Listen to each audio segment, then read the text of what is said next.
Monday mornings only mean one thing, and that's Fabrizio Romano joins Qué Golazo as we discuss Ralf Rangnick and some new incoming staff members to support the Manchester United interim manager. We also discuss Jesse Marsch, the possibility of what's next for him and RB Leipzig. Mohamed Salah, are Liverpool fans getting nervous about that contract agreement? And what's next for the blue side of Merseyside as Everton look to shuffle some things in the board and ahead? Fabrizio Romano, Qué Golazo begins right now. Hey everybody, welcome to Qué Golazo. Thank you so much for being part of the family. We are on Twitter, Qué Golazo Pod. We are on YouTube.com/Qué Golazo, Apple Podcasts, Spotify, and wherever you listen to your pods. So keep on sharing, subscribing, and spread the word. Fabrizio Romano is with us today. It'll be a shortish episode because he, of course, is very busy. But Fab, thank you so much for being part of the show today. How are you, bud?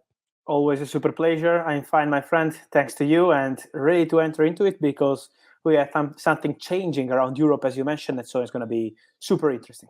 Super interesting. And here we have Fab. We won't take any more of his precious time. Fabrizio Romano, let's begin, of course, with some few new tidbits, some notes. Something that you tweeted recently has been confirmed, obviously, and reported by many outlets. Chris Armas, by the way, as the Red Bull family knows him well, he joins Manchester United as part of Ralf Rangnick's staff. Talk to me about this. Yes, he will be the main face coming with Ralf Rangnick at Man United. As we mentioned in our last episode, he was working to bring a small number of members as addition to Manchester United coaching staff, because they will continue with Mike Phelan, with McKenna, so with the whole coaching staff of Ole Gunnar Solskjaer. Of course, Michael Carrick decided to leave the club in the last few days, and this is why they were needing something new in the coaching staff. And so Ralf Rangnick decided to go with Chris Armas. As you mentioned, he was working as a manager for New York Red Bulls and also for Toronto. So he wanted something new right now, and the opportunity to go to Man United was something great for him. Also, the work permit is already approved, so everything is in place for the announcement. It was already communicated to the team, from what I'm told, in the morning. So they are prepared in Manchester United for this new arrival into the coaching staff. It's going to be interesting because I think the new era is really starting at Man United. And so we had a different feeling at Old Trafford in the game with Crystal Palace. It feels like something fresh around Man United. The players feel happy. The fans were needing this kind of shock after the Ole Gunnar Solskjaer era. And now with Rangnick, the impact was very good on the pitch, but I think also into the dressing room, from what I'm told. And now with Chris Armas, they will start to bring the new ideas of Ralf Rangnick. The pressing in particular, Rangnick said, we need some weeks to see my idea of football here at Man United, and he will help in this process to see the new Man United also under Ralf Rangnick and Armas. Interesting development, of course, as you mentioned in Twitter, originated, of course, by our friend Taylor Twellman from ESPN. And by the way, speaking of the Red Bull family, there is also obviously news of Jesse Marsch, of course, as he recently leaves RB Leipzig. I'm wondering, Fab, would he maybe join Manchester United? I mean, he was Ralf Rangnick's assistant. I'm wondering if there's space for him in the Manchester staff crew. Yes, the relationship, as you mentioned, is great. A lot of appreciation from Rangnick, also the ideas of Jesse Marsch. And yeah, I think he was really unlucky in Leipzig. So this is another point. It was not super easy job for him. Also with the dressing room was not an easy situation. By the way, from what I'm told, at the moment there are no negotiations with Man United for Jesse Marsch. So I think after having Chris Armas coming, I don't see also Jesse Marsch would be potentially a problem also in the coaching staff to have too many big names, because we're talking about former managers or actual managers, like in the case of Jesse Marsch. So I think Man United are happy with this decision of Chris Armas, and they're not going for anything else at the moment. Talking about Jesse Marsch, of course, was not easy situation, in particular with the dressing room, from what I'm told, because some of the players were not 100% happy with his methods, with his ideas.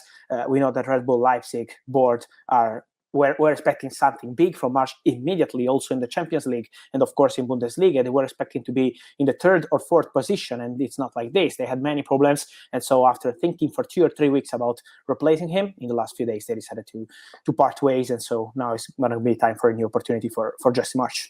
Yes, absolutely. We'll see what happens with him and his family, of course, because they also moved to Europe with him. What about RB Leipzig itself there, Fab? Because obviously you look at the Bundesliga table, and my goodness, they are in dear trouble if they want to get Champions League spots or European spot, let alone Champions League. What's the latest on them? Are they making a search already? Yes, they have a list. We know the Red Bull Group in general and Leipzig in particular, they take their time because it's very important, the manager role at Red Bull Group and in particular with Leipzig. So in this list, they have Domenico Tedesco, they have Schmidt from PSV, they have Edin Terzic who did a great job with Borussia Dortmund before leaving to give the opportunity to Marco Rose to be the new frontman of Borussia Dortmund. But from what we know, nothing has been decided yet. It's still in the process. They want to take their time. They have this list, and everything will be decided in the coming days, in the coming hours. But yes, they're gonna change with a new face. They need something new in the project after this difficult experience with Marsch. So I want to mention these three names, but nothing has been decided yet. They will take their time and also to decide for the future, because they don't want a coach to be for 5 or 6 months. They want someone who could be for the future of the project. Right, a long-term project instead of just a gut reaction. All right, well, let's leave Germany here and move back here to the Premier League. And Liverpool fans, I feel, Fab, are getting a little anxious, a little nervous about their star. Some would say the best player in the world right now.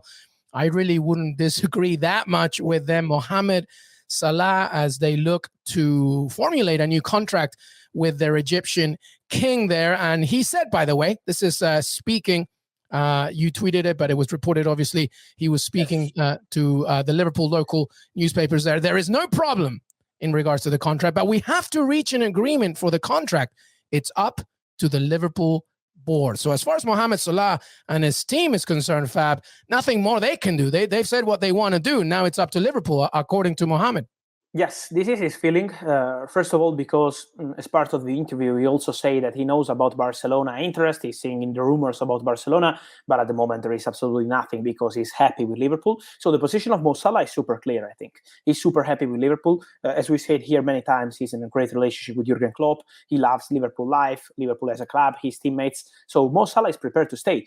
But it's his last big contract, maybe, because Mo Salah is an amazing player, but he's not super young. And this is why he wants an important contract to complete his career with Liverpool and to have an important salary. And this is what the negotiation is basically on financial side right now. More than how many years is about the salary of Mo Salah. I think we are talking about money, but we have to respect this position because Mo Salah, as you mentioned, is one of the best players in the world, if not the best in this moment. He's making a difference for Liverpool for many, many years. And I think it's fair for him to ask an important salary, as it's maybe his last top contract with a top club. So this is why he wants a super salary. Liverpool are negotiating with him, and we know that on financial side, as Jurgen Klopp said many times, you remember when we had rumors on Kylian Mbappé during the summer, Jurgen Klopp always said, we are not in an easy financial situation, and this is why Liverpool didn't sign a single player, if not Ibrahima Konate as new centre-back, but they were not replacing Wijnaldum, they were not replacing Shaqiri, because the financial situation is not super easy, but they know that keeping Mo Salah is the priority. So Liverpool are on it, but from Mo Salah, what I think is behind these words is, give me what I want, because for me, it's super important to have this top contract. They are in the process. We can say to Liverpool fans that Liverpool are working on it. They know that this is the real priority to have Mo Salah signing this new contract, but they are still in talks. So it's not fully agreed yet. They're in negotiation. It's really important, the timing factor in this negotiation, because Liverpool know that they need to have Mo Salah signing this new deal before the summer, because if they arrive like in May or in June with Mo Salah out of contract in June 2023, is going to be a real danger on the transfer market next summer. Absolutely. And 30 years old next year. So a very good point about his age. You know, this is his final major contract. And by the way, those quotes came courtesy of Liverpool Echo as well. All right. So let's stay in Liverpool, actually, but then let's go to the blue side of Merseyside, because Everton, as we tape, obviously they have a big game against Arsenal on Monday, but things are not looking good for the Toffees, and it's more than Rafa Benitez. Let's be completely honest. This is a squad that's needed reconstructing for a long time now. But Marcel Brands, their director, is gone. What's next for Everton? And possibly, Fab, Rafa Benitez, what's going on? Yes, this point about Marcel Brands is not a detail, because, as you mentioned, is a very key point. We're not just talking about the director of football. He was the image of the project. He was the man who decided the signings together, of course, with Rafa Benitez. But Marcel Brands has a big impact on his teams. He's not an English kind of sport director. He's more than this. He's Dutch. And so this is why his impact was so big on the team. Also, in the last months, he was criticized by the fans because they were not happy with the new signings.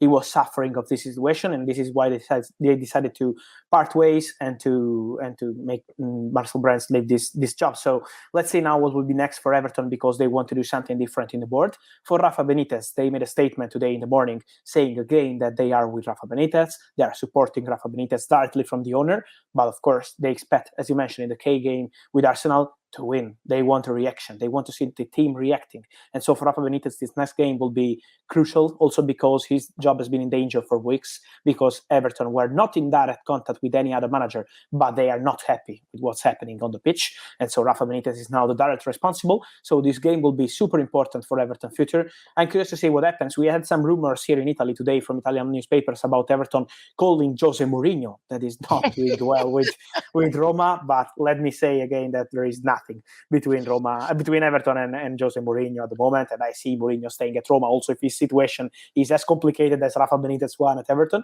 But at the same point, Mourinho is staying at Roma, and Rafa Benitez needs to prove that he's the right man to do it for Everton.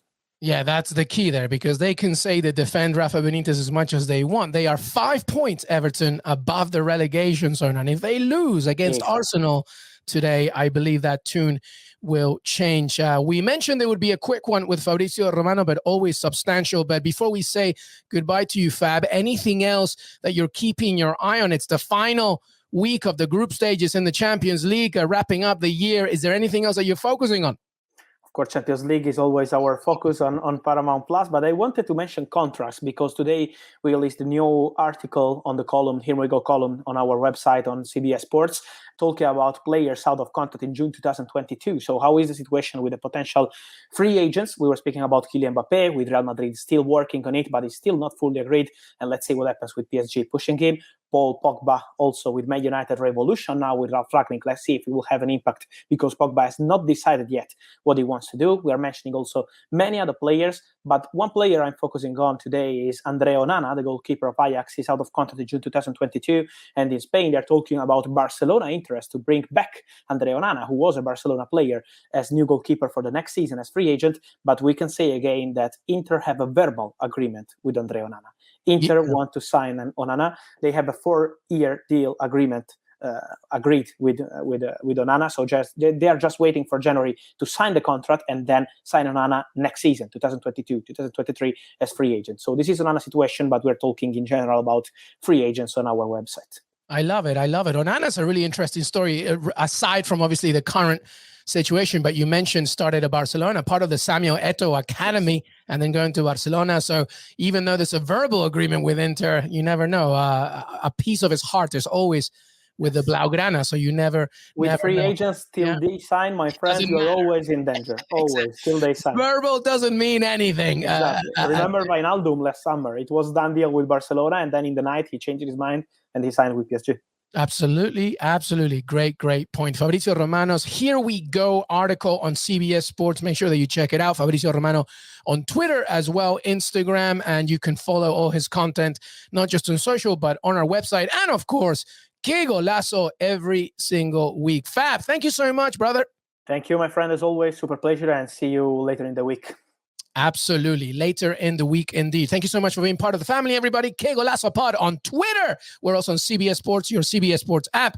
We are on Apple Podcasts, Spotify, wherever you listen to your pods, and of course, YouTube. Help us get to 6,000 subscribers. We are so close. We will see you next time.